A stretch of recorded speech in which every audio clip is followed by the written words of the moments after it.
रामकृष्ण हरी. आज आहे आषाढी एकादशी, जी की वर्षामधनं एकदाच येते. त्यामुळे आपण सर्वच या दिवशी उपवास करतो आणि उपवासालाच आपण रोजच्यापेक्षा जास्त खातो, हो ना.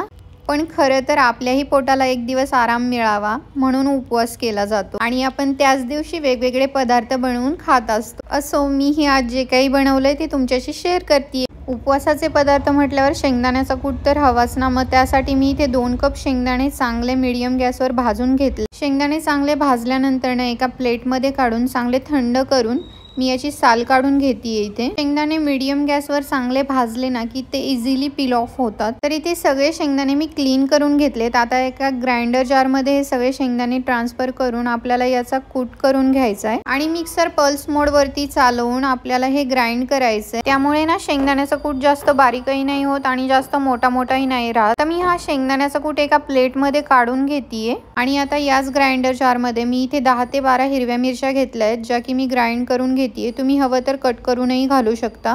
इथे मी 7 ते 8 बटाटे मीडियम गॅसवर कुकरच्या 4 ते 5 शिट्ट्या करून कुक करून घेतलेत. त्यांना मी पील ऑफ करून घेतेय. तर मी इथे सगळे बटाटे जे आहेत ते पील ऑफ करून घेतलेत. आता आपण साबुदाणे पाहूया, जे की मी रात्रभर सोखवण्यासाठी ठेवले होते.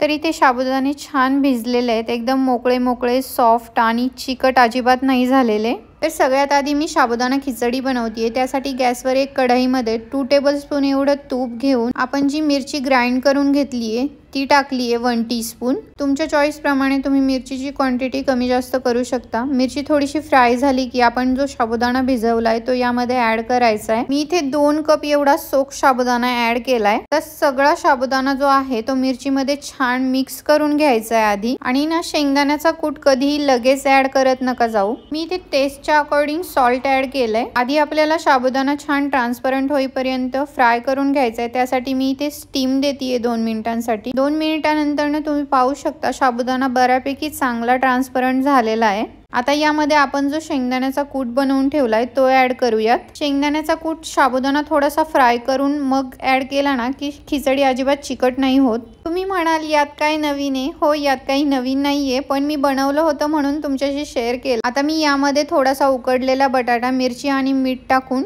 फ्राय करून ऍड केलाय. बटाटा असा वेगळा फ्राय करून खिचडीमध्ये ऍड केला ना की त्याची टेस्ट छान लागते. बटाटा छान मिक्स केल्यानंतर ना परत 1 मिनिटसाठी मी यामध्ये वाफ काढून घेतलीये. आपली इथे गरमागरम साबुदाणा खिचडी रेडी आहे. तुम्ही पाहू शकता किती छान याचं टेक्स्चर आलंय, किती मोकळी झाली आणि सॉफ्ट झाली एकदम. चला आता खिचडी साईडला ठेवून मी इथे एक पॅन घेतलाय. त्यामध्ये 1 टेबलस्पून तूप टाकलंय आणि अगेन आपण जी मिरची वाटून ठेवली आहे ती यामध्ये 1 टीस्पून ऍड केली आहे. मिरची थोडीशी फ्राय झाल्यानंतर ना आपण जो उकडलेला बटाटा होता तो मी इथे चॉप करून ऍड केलाय. आता इथे टेस्ट अकॉर्डिंग मी सॉल्ट ऍड केलंय. मी जर उपवासाला जिरे, कढीपत्ता किंवा कोथिंबीर खात असाल तर यामध्ये ऍड करू शकता. आता या सर्वांना थोडंसं मिक्स करून यामध्ये शेंगदाण्याचा कूट ऍड करायचा आहे.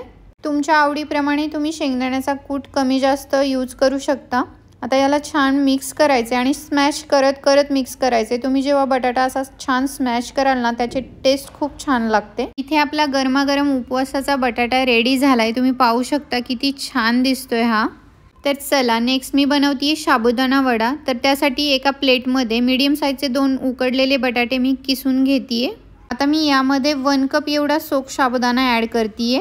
आता यामध्ये जाणारे भाजलेल्या शेंगदाण्याचा कूट, उरलेला सगळा कूट मी यामध्ये ऍड केलाय. 1/2 टेबलस्पून ग्राइंड केलेली मिरची आणि 1/2 टेबलस्पून सॉल्ट ऍड केलंय मी. आता हे सगळे इन्ग्रेडियंट्स आपल्याला हाताने असे एकजीव करून छान मिक्स करून घ्यायचे आणि याचा एक डो बनवायचा आहे, बिलकुल असा तुम्ही पाहू शकता.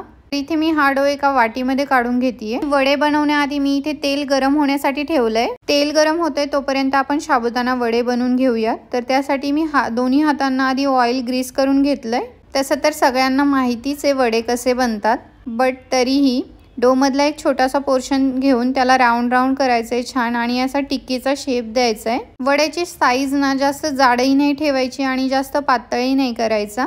एकदम ना असे मीडियम साईजचे वडे करायचे. तुम्ही पाहू शकता बाकीचे सगळे वडे पण मी असेच बनवून घेतलेत. आता तेल पण छान गरम झालंय. तर तेलामध्ये मी सगळ्यात आधी वेपर्स आणि किस फ्राय करून घेतेय आणि आता या गरम तेलामध्ये आपण जे साबुदाणा वडे बनवून ठेवलेत ते जाणार आहेत. 70 to 80% हॉट ऑइल मध्ये आपल्याला हे वडे फ्राय करायचे आणि गॅसची फ्लेम मीडियमच ठेवायची. तेव्हाच ते बाहेरून छान क्रिस्पी होतात आणि आतमध्ये सॉफ्ट राहतात. जर तुम्ही जास्त हॉट ऑइल मध्ये वडे फ्राय करायला टाकले तर त्यांचा कलर लवकर डार्क होईल, म्हणजेच ते वरून लवकर करपतील आणि आतमध्ये कुक नाही होणार। आणि वडे चांगले फ्राय व्हायला लागले ना की ते आपोआप तेलामध्ये वरती येतात, त्यामुळे त्याला जास्त हलवत नाही बसायचं। तुम्ही इथे पाहू शकता वड्यांना किती छान कलर आलाय। मी बाकीचे वडे पण असेच फ्राय करून घेतेय। एकदाच वडे अलट पलट करून छान क्रिस्पी होईपर्यंत आणि असा गोल्डन कलर येईपर्यंत वडे फ्राय करून घ्यायचे। मी इथे थोड्याशा वड्यांना कटलेटचा शेप दिलाय, तेही मी इथे फ्राय करून घेतेय। आणि यामध्येच मी थोड्याशा हिरव्या मिरच्यांना स्लिट मारून फ्राय व्हायला टाकल्यात।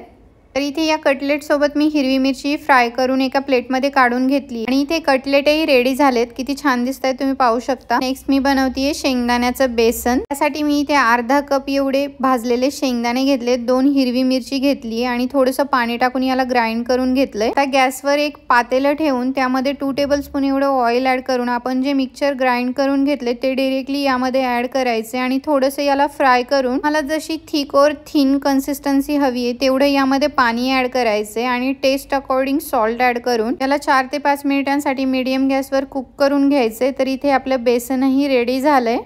तर हा सर्व मेन्यू मी आज बनवला होता आषाढी एकादशी निमित्त। आणि तुम्हाला जर माझ्या रेसिपीज व्हिडिओज आवडत असतील तर रेसिपीला लाईक करा आणि चॅनलला सबस्क्राईब करायला विसरू नका। भेटूयात नेक्स्ट व्हिडिओमध्ये।